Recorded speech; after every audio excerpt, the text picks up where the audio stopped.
Iowa State storms back from down 10 in the second half against the Houston Cougars and defend home court, keeping an undefeated record at home at Hilton Coliseum. Hilton Magic does its thing again. The gold out was phenomenal. That crowd was out there the entire time. Big threes late.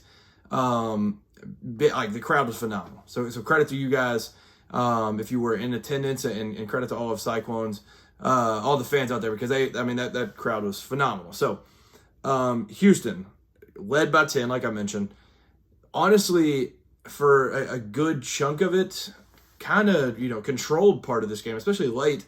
So I'll kind of talk about from two different perspectives, because big time win for Iowa State. You should beat the number 2 team in the entire country, giving them their third loss of the season. So ton to be happy about with that. But keeping your undefeated record at home, keeping that intact is one of the best things about this. So Houston on one side, obviously going into this, we were thinking it's going to be a bruiser. It's going to be a very, very tough battle either way.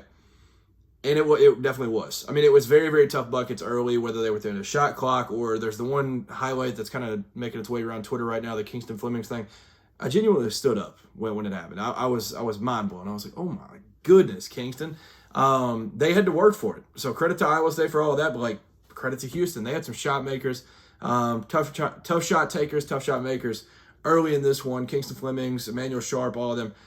Emmanuel Sharp, I can't remember who was on the broadcast. I apologize, but whoever was on the broadcast was talking about, well, he scored 20 last time. He scored 20 last time. He scored 20 last time. They scored 50 as a team. He scored 20 last time. He went out and did his thing again. Had 16, had a bunch of quick ones. He started, I think he had 4 threes in the first half. He was 4 for 7. Ended up going 0 for in the second half from the three-point line. So he slowed down big time in the second half, but other guys stepped up in his absence in the second half. Well, I say absence. He still made a super, super big impact defensively and still created and did some things offensively that I thought were really good. But Emmanuel Sharp was rolling early. Kingston Flemings was going. They had highlighted this on the broadcast, and it's always been my thought about this team was going into the year, I was like, Milos Uzan's going to be that guy. He's going to take the big step up, and he's going to be basically as impactful as what Jamal Shed was a couple years ago. And that now we're going to see the full version of him and the best version of him. What's crazy is we've kind of seen that, but you're also getting a top 5 pick as another point guard. It's unbelievable. What they had talked about on the broadcast with the point guards and two point guards out there being such a luxury is one of them can take a mental break while still playing, and you don't have to take them out. They can still be in the flow of things physically, but not really have to be the one running the show. You would see it at different times. There'd be a Milo stretch, there would be a Kingston stretch, and they would just kind of go and do their own thing, and it was very impressive to see, especially in this environment. Obviously we've seen them do it at times, but in this environment, I mean, you just saw what Iowa State did to Kansas. This Iowa State team is a legit national title threat, and both of those guys were able to kind of do their thing against them. Milo's had 11, 5, and 6 assists, and Kingston had 22, 5, and 4 assists. Unbelievable.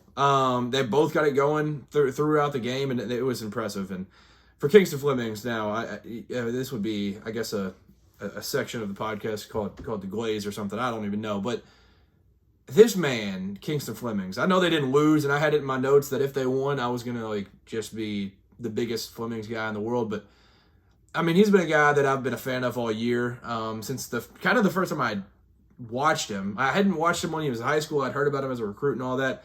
No idea how good he was going to end up being. And he has been spectacular. And he's been kind of the difference, because Milo is yes, he can take those mental breaks and stuff, but he can also, if there's no Kingston, you got to think about how demanding that is on his body, on his mind, and everything. Kingston Flemings is just out there as a spark plug, energizer bunny. He just never stops. There was a couple plays late that come to mind. I want to say it was Sacco on the baseline of the 2-3 that Iowa State had out there. And it was literally, I want to say, a high ball screen on the top left, and he just breaks the 2-3 down by himself. He gets down, gets in the paint, pulls the middle man up on the 2-3, drops it down, Sacco dunk. And it was literally just everybody clear out. I think it might have been Sanak that was on his same side short corner dunker spot area, and he was nah, clear out. I know what I'm doing. So then he just went, got his feet in the paint, dump off, dunk. It was incredible. Then moments later, I don't remember if it was Momcilovic or I don't remember who it was, but somebody much lengthier than him when it comes to arm width and all that different stuff is on him, because he is the one that directed the offense and said, no, I'm going to get this switch and I'm going to get this ISO. And he's like tween, sidestep, rhythm, 3. Yeah, he's unbelievable. Absolutely unbelievable. Kingston Flemings is PG1. I don't care. You can consider Darren, I would consider Darren a combo guard, shooting guard kind of. He is PG1. Kingston Flemings is PG1 with no matter what anybody has to say. I know Michael Brown can fill it up. I know Darius Acuff can fill it. Darius Acuff has been spectacular. We don't talk enough about him. But Kingston Flemings, man, this guy right here is special. And he is, I saw a tweet about it. Whether it's the big 3, big 4, big 5, whatever it is, he must be included because he genuinely takes over games. Like, if he's not the best offensive player on the floor at that exact moment, he's arguably the best defensive player.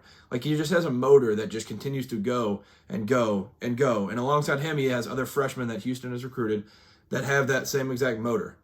It's unbelievable. Like with Harwell, he got hurt late, and then he's able to just get up and walk right away. With Chris Sinak, he doesn't have the best first half in the world, but comes alive in the second half. At times, Houston had 3 freshmen on the court. I would have never thought a Kelvin Sampson team in my lifetime would ever have that. I thought they were always going to be senior-led, freshmen in the program that may play a little bit, but they're going to have to just play spot minutes, role player, not all at the same time. And they had 3 of them out there. Harwell ended up missing a couple other threes, but he had an important 3 late.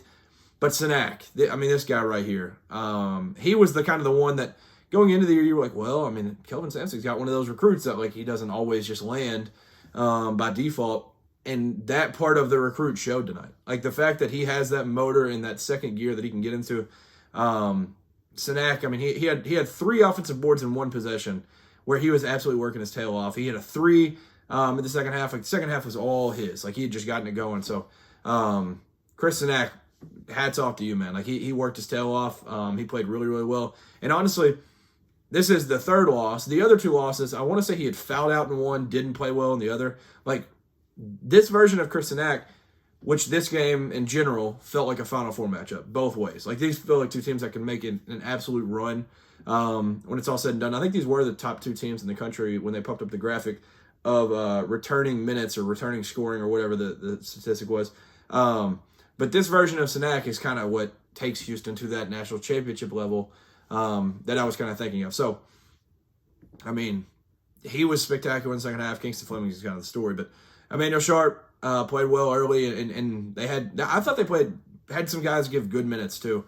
With Sacco, he had the 1 dunk. Mercy Miller had the nasty poster in the first half that I feel like is going to go under the radar, but that was nasty. I mentioned Harwell. Like it was a full team effort, and they played really well, and like I said, controlled the game for a lot of it. They ended up leading for 48% of the time. So they had this one in line, and they were able to out-rebound by 4 in this one. So great game by Houston. But on the other side of things, congratulations to the Cyclones. Getting another big-time win. Hilton Coliseum is absolutely rocking.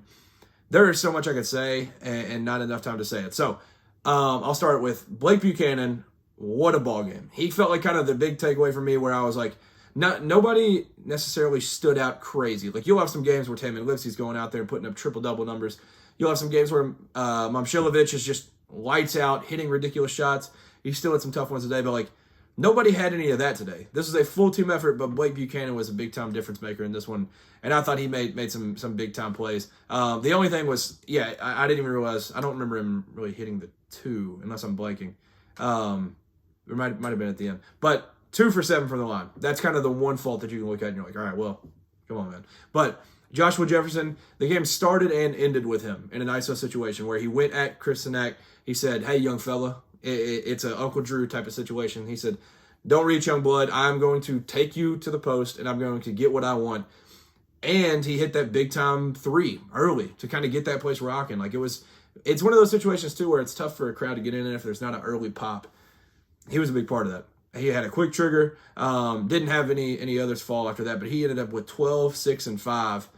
Great ball game for Joshua Jefferson. He was phenomenal. He continues to, I don't know where he'll end up being on the list of All-Americans, but like for me, he might just be first team just because of how you've watched him. I know stats may not back it up completely, but gosh, this dude is spectacular. Joshua Jefferson, what a ball player. Milan Momcilovic, not his best game of all time. I think he might have used too many V-Bucks against Kansas, but he is still phenomenal. Like, nonetheless, like, he's still a super, super, super tough guy to guard.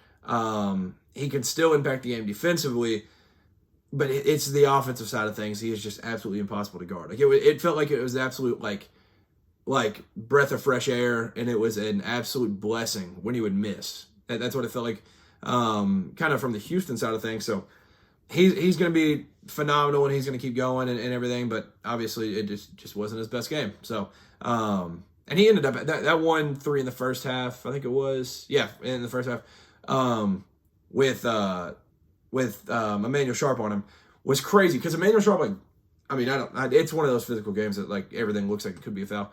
Maybe it could have been a foul, whatever it was, but he kind of got, like, jammed up or whatever, and he's like, it, like, looks so uncomfortable to have to, like, kind of, like, rip over top and then, like, sidestep, dribble, and pull, and, like, water. It was just water. It was crazy. So he still did his thing. He was awesome. And then Mr. Torre, spark plug, energizer. Like, he's just, like, going. He was spectacular. Taman Lipsey was awesome. For the guys that came in, Nate Heisey, they had mentioned late he had a hockey assist. So, like, the numbers don't completely back everything up that, like, you can say, like, he had a phenomenal game. He did. The numbers don't completely back it up. If you look and you're like 11-6, which off the bench, that is impressive. But he was just incredibly efficient, and he was phenomenal all night. I thought he played incredible minutes, and it's kind of, I mean, this starting group is a special squad, but they kind of need the bench minutes. He came out and played 26 minutes a night, and he was awesome throughout. So between him and I would say a couple of these other guys, I want to say Bateman maybe a couple times, there was just a couple missed opportunities around the rim, which credit to Houston. They protect the rim really well, but, like, that's one of these games, like, if they just make a couple finishes around the rim, then they're able to, instead of having to make a 16-4 run or whatever it ended up being there at the end, instead of having to do that, they can kind of already have the lead or be, like, just points away, and that 16-4 plus run kind of pushes things away. So I don't know if it's like you've just got to dunk that or whatever it may be. Like, Houston's one of the best defensive teams in America every single year, so it's hard to kind of look at that and be like, yeah, well, just go finish those.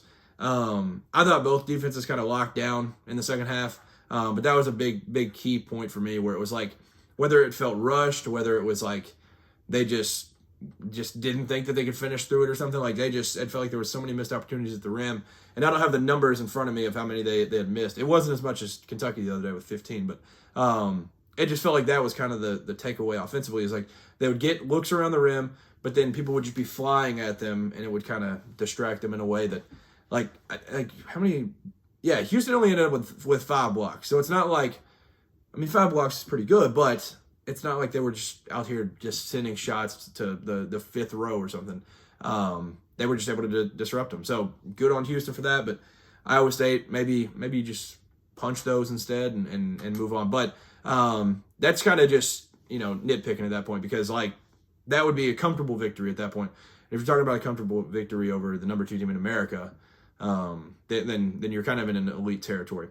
But like I said, Joshua Jefferson, he was kind of the story. Like, outside of Blake Buchanan, who I said was kind of my big takeaway for some of the stuff that he did throughout, Joshua Jefferson was like, yeah, man.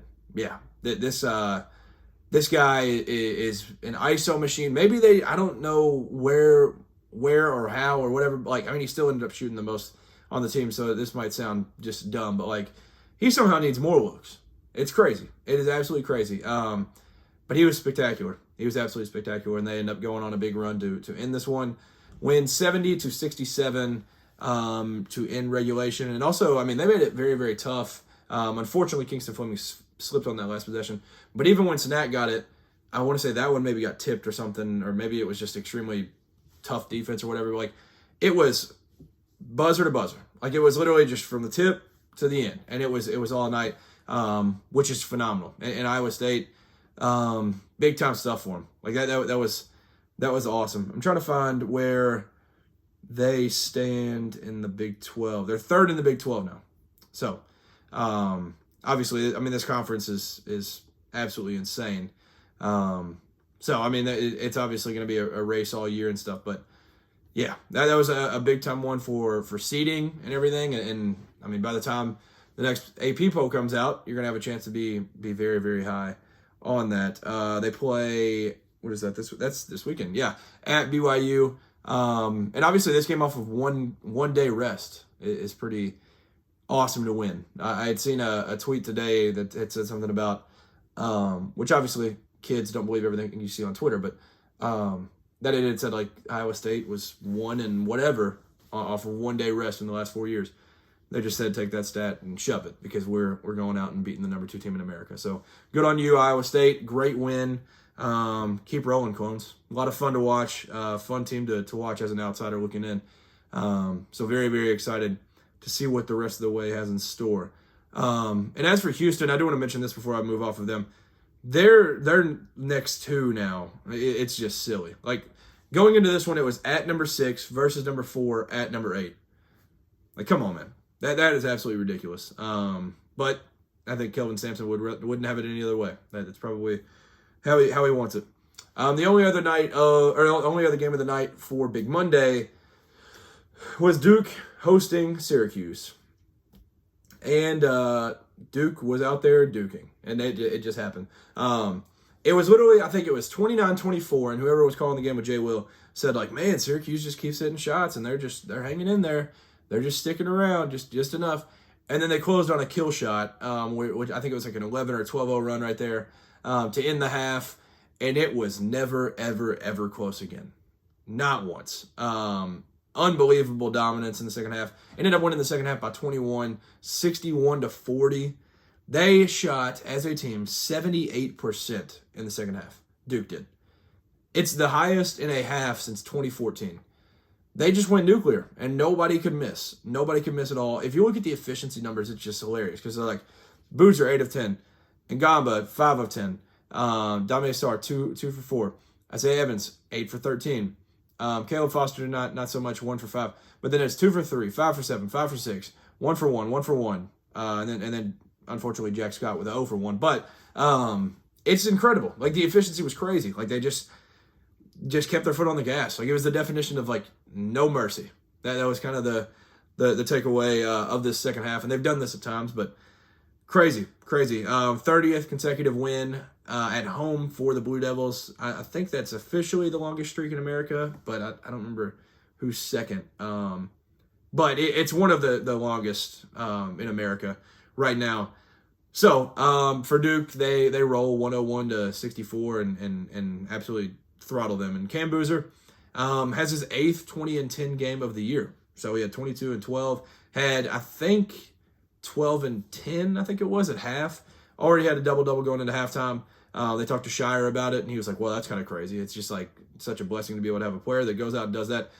Yeah, it's absolutely wild. And Ngamba, I feel like in these recent games, especially against a team with William Kyle who can protect the rim and do all that, and they have a decent, I mean, like bulk-wise front court, being able to go out there and kind of dominate the way that he did, especially how he has recently in Ngamba, that he's kind of the biggest difference for me on this Duke team.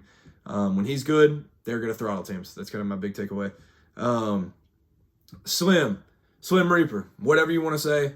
Isaiah Evans, he just continues to fill it up. He had a good game on Saturday, and he goes out 21 points, 8 for 13, 3 for 6 from 3. He is just a bundle of fun to watch. He is so much fun to watch. If you like offense and you like scoring, and that's a dude that can do it at all 3 levels and do it super efficiently. So shout out to Slim. Shout out to Boozer. Definitely going to win National Player of the Year now. Nick Kamenya, 14 points off the bench. Caden Boozer, 12 points off the bench. That's where the team that I think, where this Duke team, when you compare it to last year, because you do that by instinct, especially when Cooper Flagg and Mile Watcher are in attendance, you compare them to last year's team. Last year's team was historic. It's like the whole year it's kind of been like, no, I don't compare them to that. This is a team that's 24-2, 13-1 in the ACC play, and absolutely rolling through the conference. You have to compare them a little bit. And those guys, Nick Kamenya, Caden Boozer, Darren Harris a little bit, those are the guys that make the biggest difference, because you know what Malik Brown is going to bring, because he's been around a little bit. He's going to do his thing defensively, offensively. He's going to figure it out. So then you have that starting five plus Malik Brown, but what else are you going to have? Because you're going to need at least a little bit of depth going forward. That's where Heminia and Boozer, Caden Boozer, that's where they step in and make a big time difference. And that's kind of what takes this team to a national title tier for me. Like they're the third-ranked team in the country for very good reason. But it's always been like, man, but what else? Like Boozer is the best player in the country, but then what else? Now Slim, look at what he's done recently. Patrick Ngamba, look at what he's done recently. Dame Asar with perimeter defense and everything. Like he's going to absolutely just kill guys when it comes to on-ball defense and stuff. So, I mean, this game, not that a win against Syracuse in 2026 is what kind of does it for you, but just the way that you see the depth continue to work. And obviously getting up by so much is why these guys are able to play big-time, important minutes and play a lot of minutes and stuff. But, yeah, now, honestly, for Syracuse, I hate to say it, but Mr. Autry, we're going to have to make a move. We got to get Syracuse back. Just as a society, things were better when Syracuse is elite at basketball. It was time to move on from Boeheim, and it's time to move on from Autry. We're going to have to do something. But nonetheless, good win for Duke. Now, who's next? Number one in the entire country, Michigan, who reached the number one spot in the AP poll for the first time since 2013. Will now play Michigan. I think it's in Washington, D.C., because, the Capital Showcase. So played in Capital One Arena. It's going to be cinema. Because it's going to be a Duke team that has elite defense that's going to try to slow some things down on a Michigan team that is an absolute buzzsaw and murders everybody that they play. It's going to be awesome. That game is going to be phenomenal. I cannot wait for that one. Combined 48 wins and 3 losses between those two teams right now. Crazy. And by the time, it won't be by the time this happens, but I mean, now that Houston's lost or whatever, these are essentially the 1 and 2 team in the country, which makes it even more fun. So that's going to be absolutely awesome. As for Michigan, though, which this kind of speaks to just kind of previewing what we have for tomorrow, Yaxter Lindeborg made the news a little bit when he was talking about Purdue. I don't remember exactly, but he essentially said, I'm paraphrasing here, we're going to spank that. You can finish the rest. We are going to beat them and all this. He was talking crazy. Now, Dusty May kind of spoke on it today and stuff, but Michigan going to Purdue in Mackey is a 2.5-point favorite. That game is going to be cinema. Tuesday night, 6:30. I cannot wait. That game's going to be a whole lot of fun and a great one. North Carolina, Henry Visar is questionable. Caleb Wilson is not going to be playing. Travels to Raleigh. NC State's a 6.5-point favorite. That one's going to be a blast to watch. That one is going to be, that's a 7 o'clock game. We're going to be spoiled on Tuesday. Louisville, SMU is going to be fun. Wisconsin at Ohio State is going to be a blast. Nebraska at Iowa is going to be cinema. It's going to be a fun night of hoops. Who else we got? Yeah. Other than that, I mean, South Carolina, Florida doesn't move the needle for me. But yeah, I mean, it's not Miami, Ohio. It's another test. I think you could say they're a 3.5-point favorite on the road. Going to Amherst, Massachusetts, playing UMass. But a lot of fun tomorrow. But that was kind of the 2 games for tonight. Big Monday always delivers, though. Like even though it was 1 game tonight, it's always going to deliver. And that's what, I mean, last week the Big 12 gave us absolute cinema with Kansas and Arizona, but big shout out to Iowa State getting the win off of a 1-day rest. Big shout out to Duke, even though they don't need it, but they just continue to absolutely dominate. That'll do it for this one. Thanks for tuning in. Peace.